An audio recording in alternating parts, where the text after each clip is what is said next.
¿Quién conoce el futuro? Hay muchas personas que dicen conocer el futuro y engañan a los seres humanos. Cuando nosotros vamos al libro de Daniel encontramos al rey Nabucodonosor de Babilonia que tuvo un sueño, pero olvidó el sueño. Él llamó a los agoreros, a los magos, a los adivinos, a los sátrapas, a los caldeos, porque se suponía que ellos sí conocían el futuro. Sin embargo, cuando el rey preguntó qué había soñado, ellos se quedaron sin palabras, sin respuesta. Sin embargo, allí aparece Daniel. Y Daniel, después de orar a Dios, Dios responde su oración y revela el sueño de Nabucodonosor. Pero no solamente lo revela, sino que lo interpreta. Y una de las cosas importantes que nosotros encontramos en el capítulo 2 del libro de Daniel es la expresión del profeta que dice: no es que en mí haya más sabiduría que todos los hombres, pero hay un Dios en los cielos que conoce los secretos y Él te ha dicho, oh rey, lo que ha de venir. El único que conoce el futuro es Dios. Cualquier persona que diga conocer el futuro es un impostor, es un mentiroso. Y está comprobado. Lea usted Daniel capítulo 2. Además, cuando vamos a ver lo que dice Daniel y queremos comprender mejor el libro de Apocalipsis, tenemos que estudiarlos juntos, porque el uno se complementa con el otro y de esa manera nosotros tenemos un cuadro completo. Dios nos ayude a entender este misterio.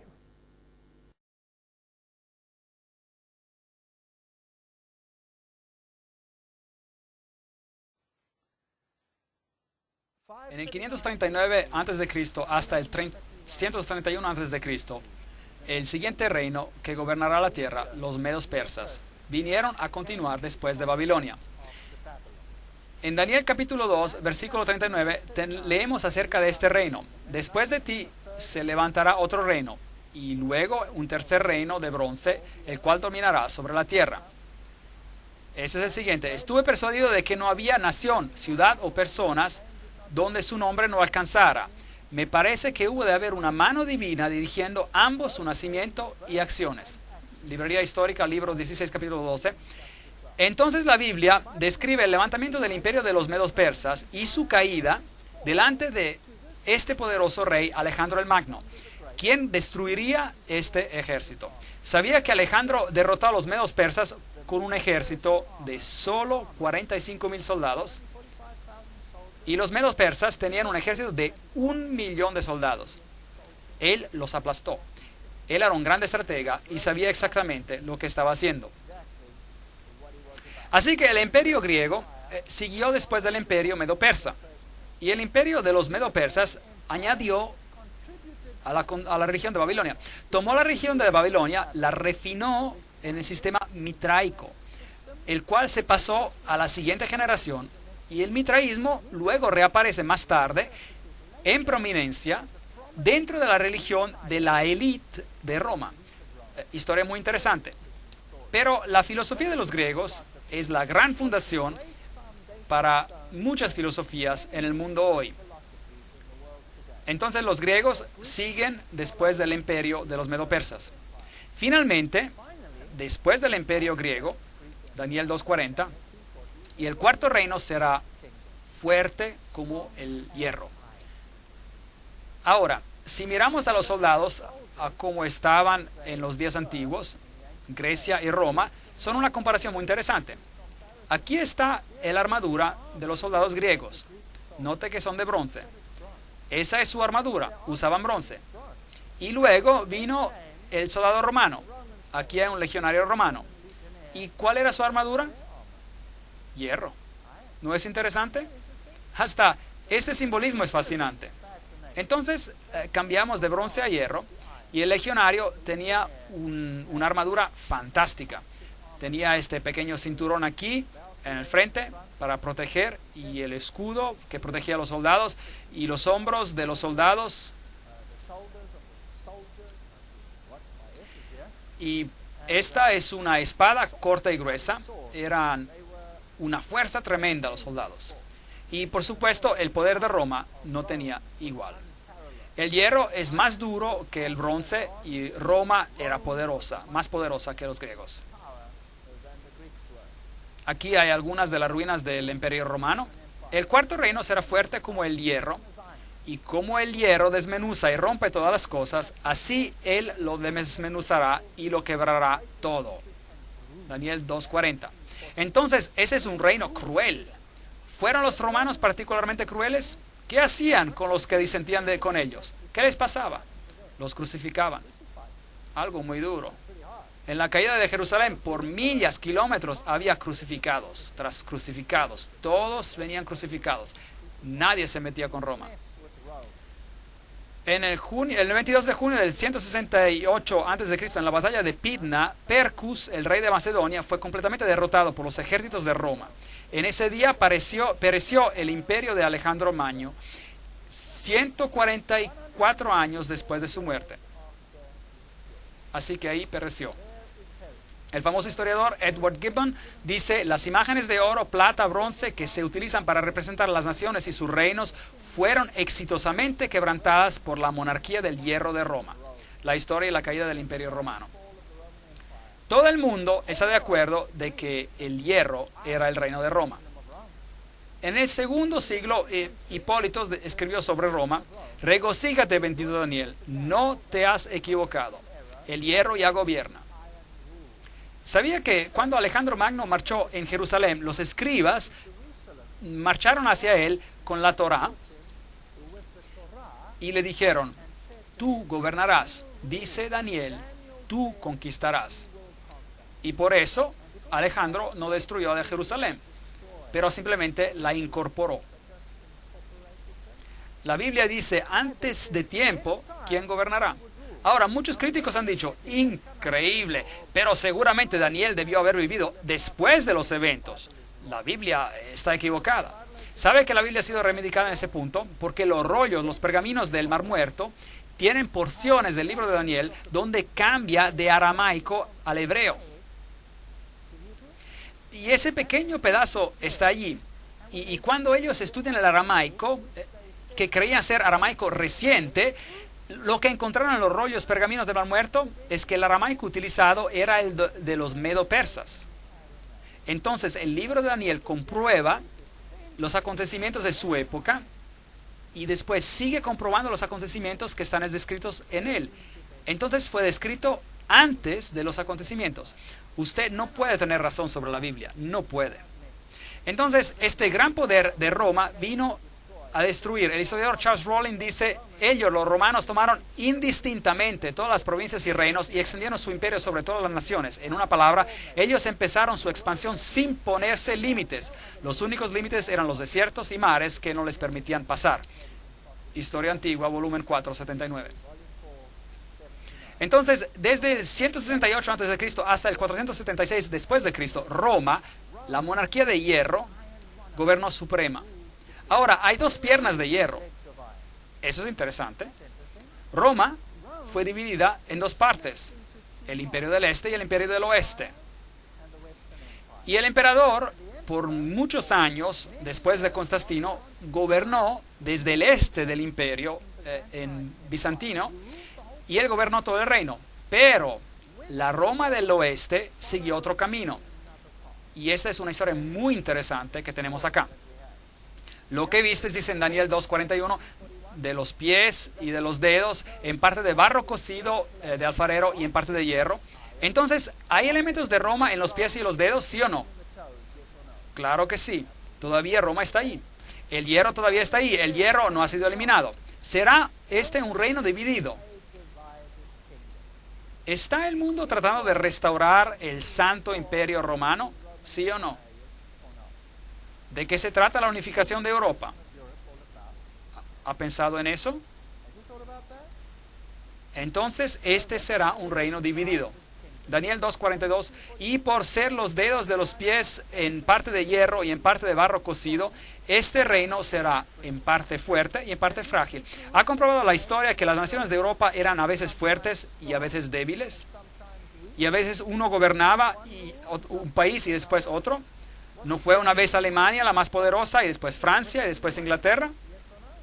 ¿Sí o no? ¿No gobernaron los daneses por un tiempo, etcétera, etcétera?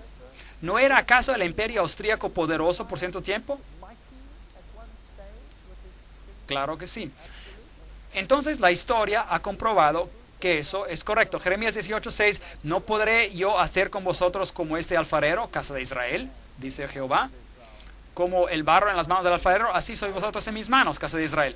Estos reinos quizás sean arrogantes, pero serían reemplazados, serían divididos. Y serían divididos en 10. Eso es lo que la Biblia dice. Habría 10 dedos que vendrían. Ahora, estos 10 dedos son muy interesantes. ¿De dónde se levantan estos 10 dedos? ¿De dónde salen? ¿En el imperio del oriente o del occidente? Una pregunta muy importante.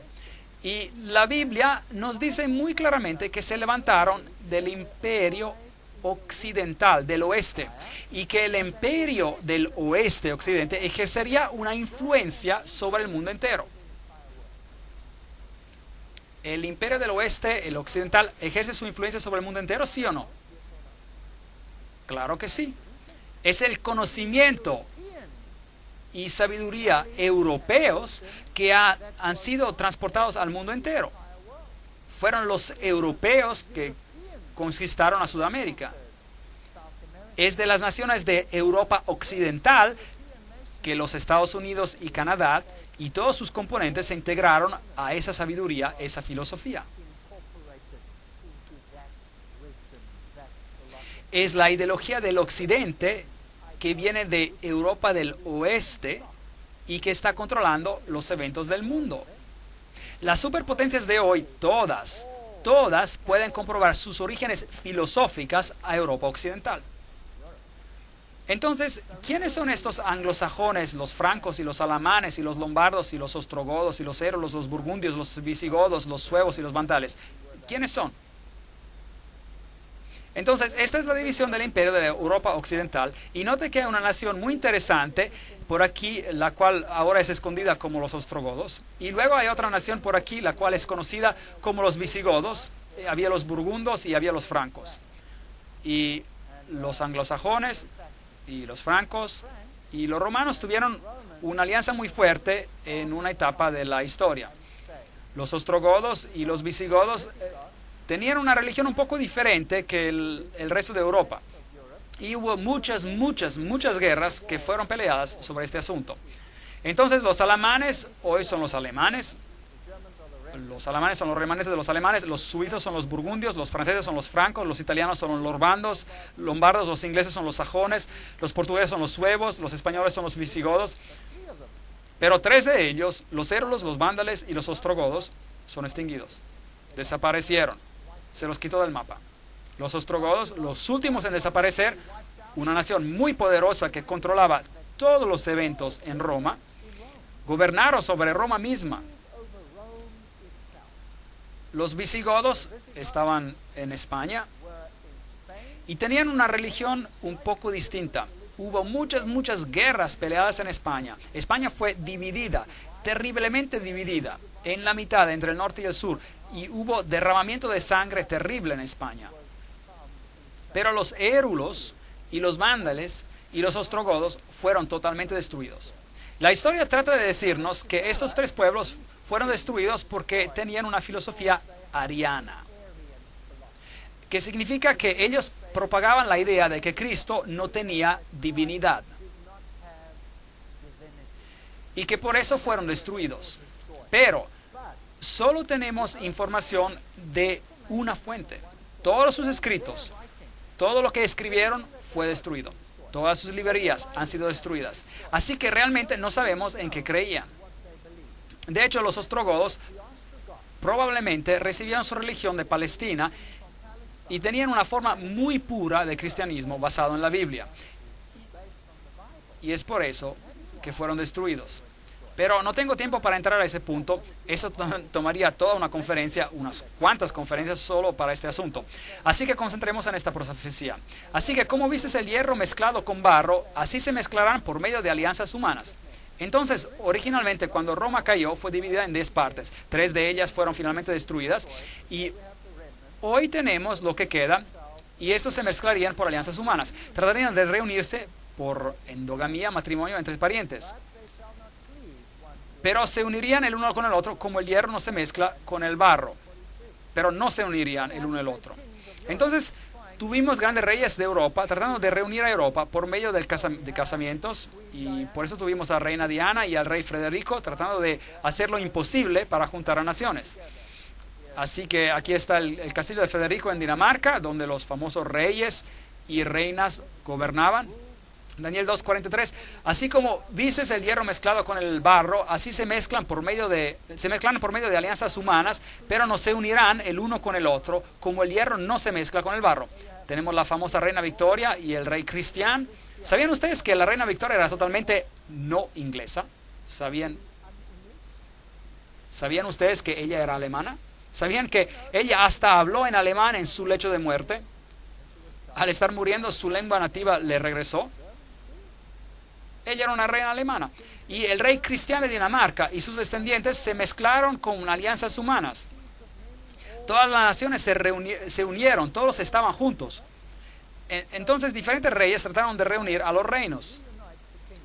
Aquí tenemos el Papa coronando a Carlos, el gran Carlomagno, el rey del Santo Imperio Romano,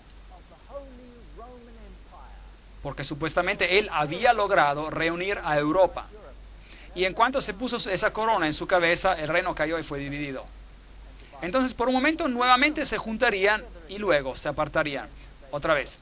Y así que los Carlos y los Luises y todos estos reinos de la tierra y los gran reinos trataron de reunir a Europa.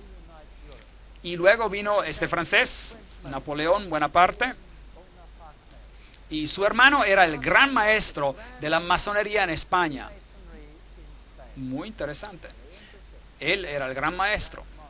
Y todos ellos tenían conexiones privilegiadas en este sentido. Y él quería reunir a Europa. Y en la batalla de Waterloo, bueno, él se encontró con su derrota.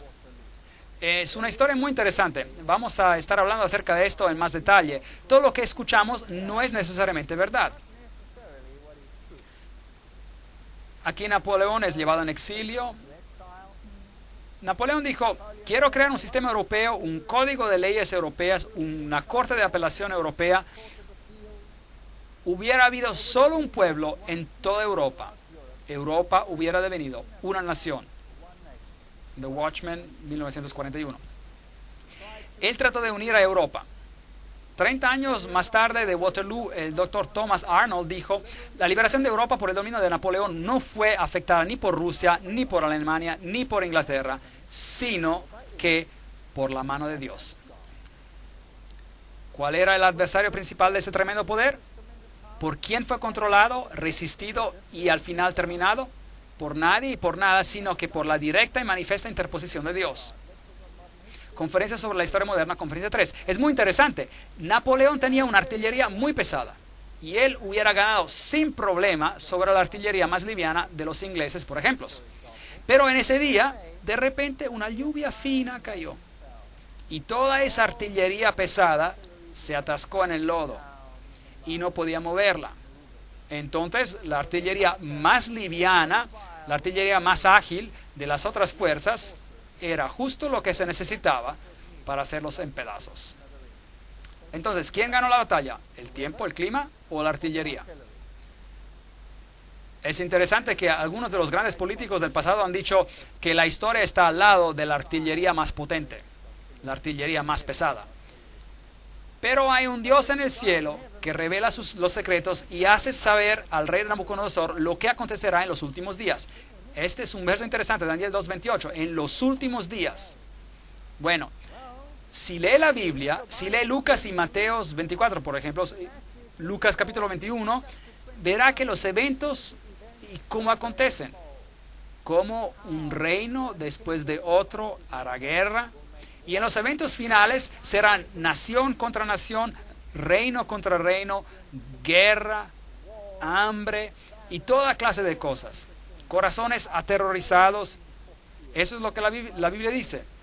Y el siguiente evento será, dice Mateo 24 y Lucas 21, la venida de Cristo en gloria, la piedra que pondrá fin a todos los reinos terrenales. Bueno, este era el emperador Guillermo, y él trató de poner fin a la división de Europa. Y aquí hay una historia verdadera muy interesante. En una catedral en Francia, en Metz, hay una estatua afuera de la catedral, y hay una estatua por aquí, del profeta Daniel con su dedo apuntando a su rollo de pergamino, sus escritos. Muy interesante el profeta aquí. Y el emperador Guillermo estaba muy preocupado acerca de esta estatua. Y luego un día la catedral necesitaba reparaciones. El techo estaba roto y tenía que ser reemplazado. Y entonces le pidieron al emperador Guillermo por dinero para reparar la catedral. Y el emperador Guillermo dijo lo siguiente. Él dijo: ¿ustedes tienen una estatua de Daniel enfrente de la catedral? Y entonces obviamente él sabía lo que Daniel había dicho. Y obviamente estaba fastidiado con esa profecía. Entonces les dijo: les daré el dinero para reparar su catedral si remueven la cabeza de la estatua. Ahora, recuérdense que esas estatuas están hechas por secciones. Y pongan mi cabeza encima de esta estatua. ¿Ustedes creen que lo hicieron? Eso es historia. Usted puede comprobarlo. ¿Piensa que lo hicieron? Sí, lo hicieron. Ellos lo hicieron. Y ellos pusieron la cabeza de Daniel original en sus archivos. Y él les renovó el techo. Y luego, por un tiempo, la cabeza del emperador Guillermo estuvo sobre la estatua. ¿Y qué quería decir con esto? Él era como el Nabucodonosor de los tiempos antiguos. Él estaba diciendo: no me importa lo que dijo su profeta, yo lo lograré. ¿No era eso lo que estaba diciendo? No me importa lo que dice el profeta, yo lo lograré. Historia fascinante. Bueno, aquí ya está muerto, pero este no es él, ese es su perro. El texto dice en alemán: Senta begleitete seine Majestät den Kaiser im Weltkrieg 1914 bis 1918. Y traducido, su perro acompañó al emperador durante la Primera Guerra Mundial, 1914 hasta el 1918. Y después de él se levantaría otro. Daniel 2:21, él muda los tiempos y las edades, quita reyes y pone reyes. Y si tú, emperador Guillermo, piensas que puedes poner tu cabeza en la estatua de Daniel diciendo: yo lo lograré a mi manera, y su Dios no podrá hacer nada sobre esto, te vas a morir y no lo lograrás. Y hay el resto de la historia. Ahora, esta historia es muy fascinante. Aquí había otro hombre. ¿Usted cree que entendía las profecías de Daniel? ¿Usted cree que estaba interesado? Adolf Hitler estaba interesado en el mundo del oculto como nadie ante él. Había dos quienes estaban muy interesados en el mundo del oculto. Uno era Napoleón. Napoleón, de hecho, envió toda una división de su ejército a Egipto para encontrar algo de la origen del poder de Faraón, que arrojó su vara y que se convirtió en serpientes. ¿Sabían esto? Y es Francia quien descubrió ¿qué? En Egipto, ¿qué? La piedra Rosetta, por medio de la cual todos los jeroglíficos han sido descifrados. ¿No es esta una historia asombrante? Y ellos estudiaron los secretos del poder de los egipcios, y en el mundo oculto estos conocimientos han sido incorporados en los libros herméticos. Ellos estudiaron el origen de Ham, de Hermes, del hijo de Her y del hijo de Ham, y el conocimiento oculto, y compilaron un número de volúmenes, grandes volúmenes, sobre la historia de Egipto. Este hombre de aquí era un ocultista del más alto rango. Él era un iniciado, un iluminado en el sistema del oculto. ¿Sabían que la entera SS fue construida sobre principios ocultos? ¿Sabían eso? Y no es interesante que él envió una división entera ¿a dónde? A Egipto. Y que los arqueólogos alemanes fueron los que hicieron las grandes excavaciones bajo la protección del general Rommel. Y allí el conocimiento privilegiado se juntó sobre los principios ocultos. Principios que rigen muchos de los reyes y gobernadores de hoy. Vamos a hablar acerca de algunas cosas muy interesantes en esas conferencias. Adolf Hitler sabía acerca de la profecía de Daniel. ¿Cómo sabemos? él dio una instrucción interesante.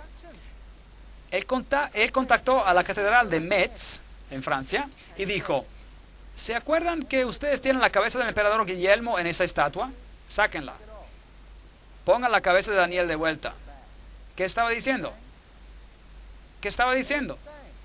La cabeza de Daniel se regresó a la estatua. Él estaba diciendo: con o sin esa cabeza, yo lo lograré. Increíble. Qué cosa más fascinante. La historia es más interesante de lo que creemos. Realmente sí lo es. Si hace un estudio del mundo oculto y de cómo ha influenciado a nuestros grandes líderes políticos en el pasado, se sorprenderá. Y aquí Adolf Hitler llegó al poder. Y aquí está el símbolo que él usaba, la esvástica, la cruz gamada, que es el símbolo de la adoración del sol, es el símbolo de Lucífero. Es usado por la sociedad teosófica que dice: Lucífero es el logos, la serpiente, el salvador. Exactamente el mismo símbolo viene utilizado por la teosofía. ¿Y la teosofía está muerta? Oh no, la teosofía está bien viva y en forma. Ella forma el tema central de los poderes más grandes que gobiernan el mundo hoy. Y estaremos revelando algunas de estas cosas en las conferencias que siguen. Esto es interesante. El águila, usada como el símbolo de la deidad. En la Biblia se usa también el águila como el símbolo de Dios. Como una águila que se eleva, yo te llevaré bajo mis alas. Este es el símbolo de Dios. Lucifer quiere ser como el Altísimo. Él toma el símbolo del águila, que era un símbolo en Egipto, en la antigüedad, del dios Horus. Fascinante, ¿verdad? Y aquí está, el águila con una esvástica, una cruz gamada. Y la esvástica, la cruz gamada, puede ser dirigida hacia la izquierda o la derecha. Y si es a la mano izquierda o a la mano derecha, no hay diferencia. Representa el Dios en su forma malvada o en su forma de luz, o en su forma femenina o masculina, no importa cuál uno use. Sociedades secretas hoy utilizan la misma esvástica con su imagen reflejada, invertida, y dicen: es otra imagen, pero no es otra imagen. El budismo usa este símbolo. El budismo, el pie de Buda tiene la esvástica, la cruz gamada, bajo cada dedo del pie. Es solo una imagen reflejada, invertida, pero no hay diferencia. Es solo el otro sexo de la deidad que se está haciendo honrada. Entonces, ¿qué está pasando aquí en el mundo? Hay una agenda detrás de las escenas. ¿Qué significan verdaderamente este círculo y esta esvástica, esta cruz gamada? Con respecto a la Primera Guerra Mundial, Winston Churchill dijo, después de la Primera Guerra Mundial de 1914, de hecho, Winston Churchill era un miembro de una fraternidad secreta, ¿sí o no? Sí lo era. ¿No es fascinante? Stalin era un miembro de una fraternidad secreta, ¿sí o no? Sí, bueno, a lo mejor la historia no es tan aburrida como usted pensaba, ¿no es cierto? Siempre pensé que la historia era aburrida cuando era joven, pero hoy la encuentro fascinante, juntando las piezas, increíble.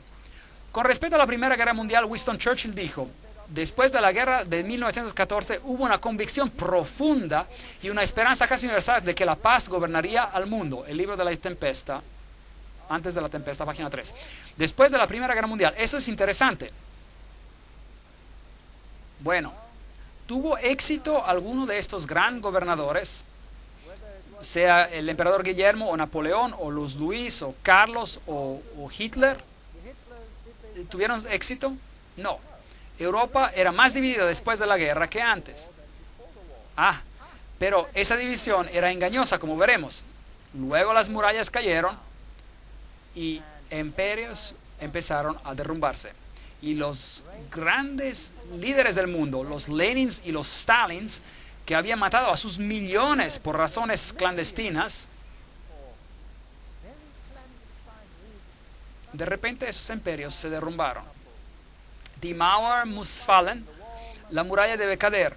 Todos estos grandes líderes, desde Lech Walesa, a esta dama aquí, Thatcher, a Khrushchev y a Gorbachev, y las reinas, ¿pertenecen a órdenes secretas? ¿Sí o no? ¿Quién es la cabeza de los Bilderberger? ¿Quién es la reina de los Bilderberger? Aquí está. Eso es muy interesante. ¿Existe una fundación Gorbachev con su central en Nueva York? Sí existe. Cosas muy interesantes. Y después la policía secreta soviética, el KGB, se derrumba. Un símbolo se derrumba. ¿Realmente se derrumba? ¿Quién gobierna Rusia hoy? ¿Quién es la cabeza? ¿Quién es la cabeza de Rusia hoy? Putin.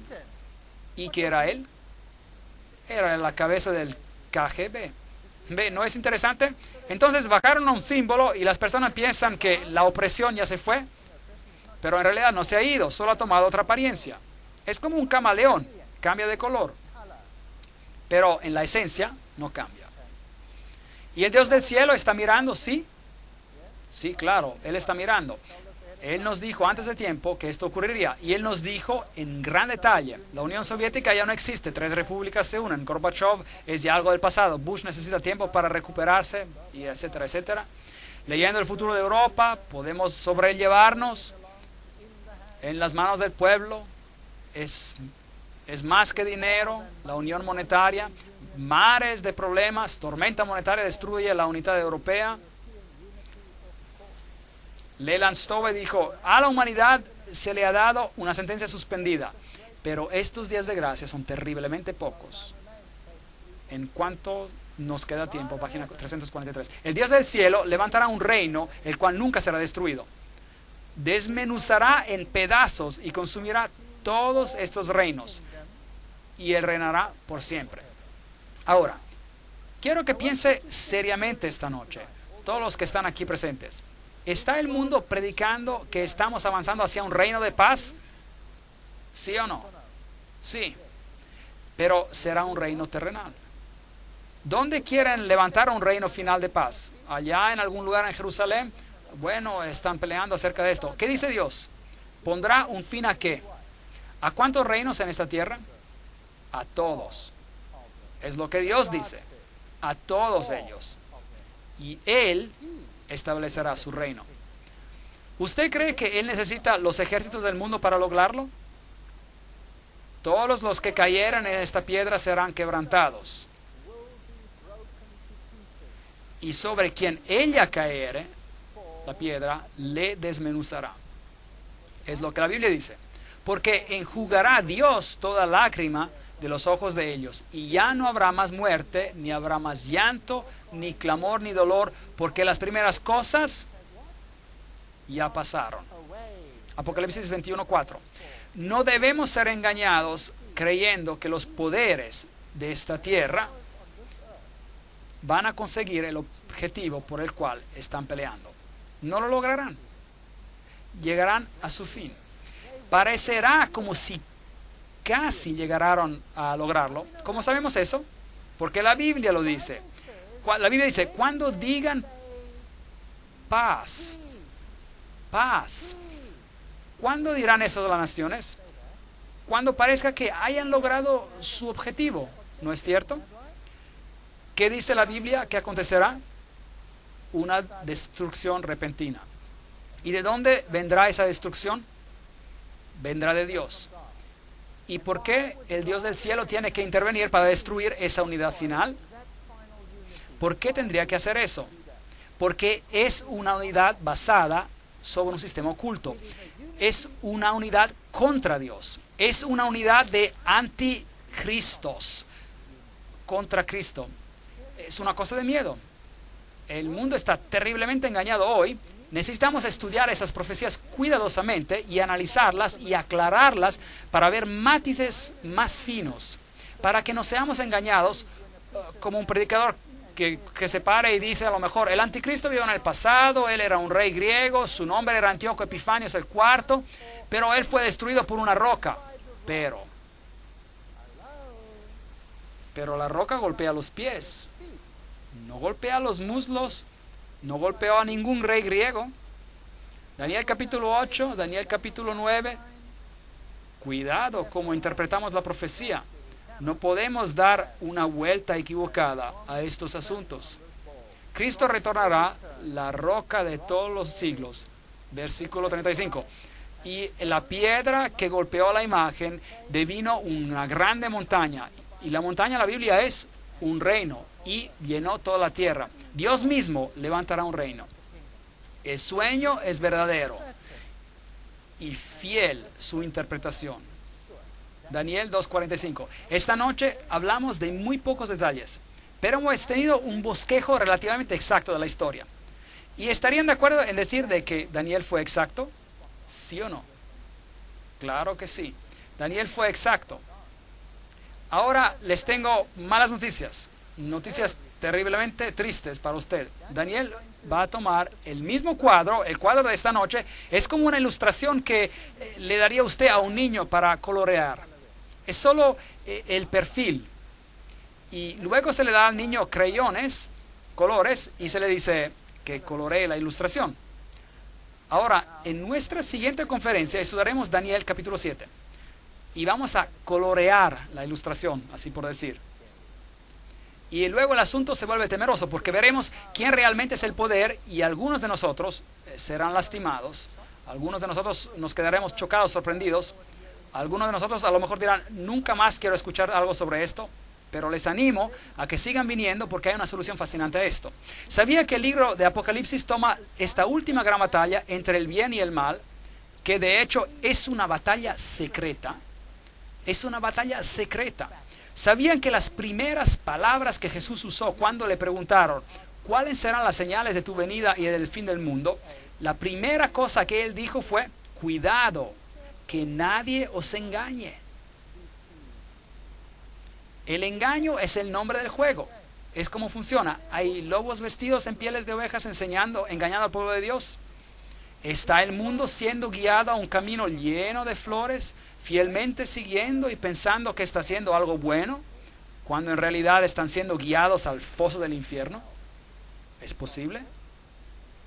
Si creemos en los profetas y si los estudiamos cuidadosamente, y aunque duela, y créanme, yo he estado al otro lado del asunto,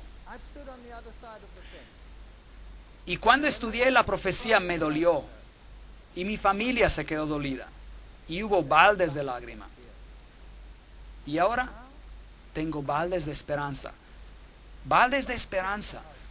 porque Dios me ha mostrado, y ha mostrado a todos en el mundo, por medio de su palabra, y la palabra es el único lugar donde podemos encontrar esperanza, que hay esperanza.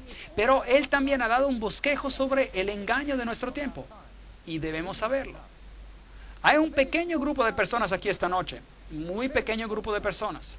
Todo el mundo necesita saber lo que es esta decepción.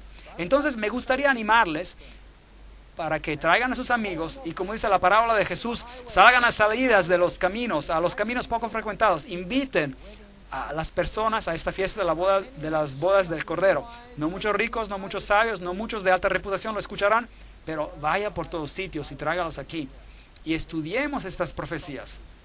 Y yo les hago una promesa solemne.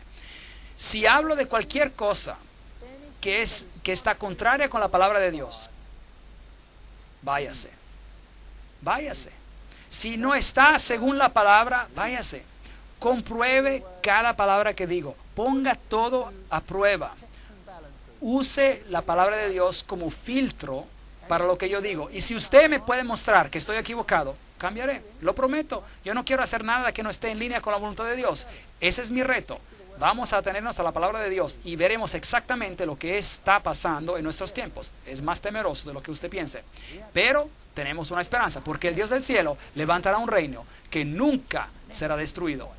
Y estamos justo frente a la puerta. Y me gustaría que usted sea parte de ese reino. Que todos, y que Dios los bendiga y los guarde hasta que nos juntemos para colorear el episodio de Daniel capítulo 7.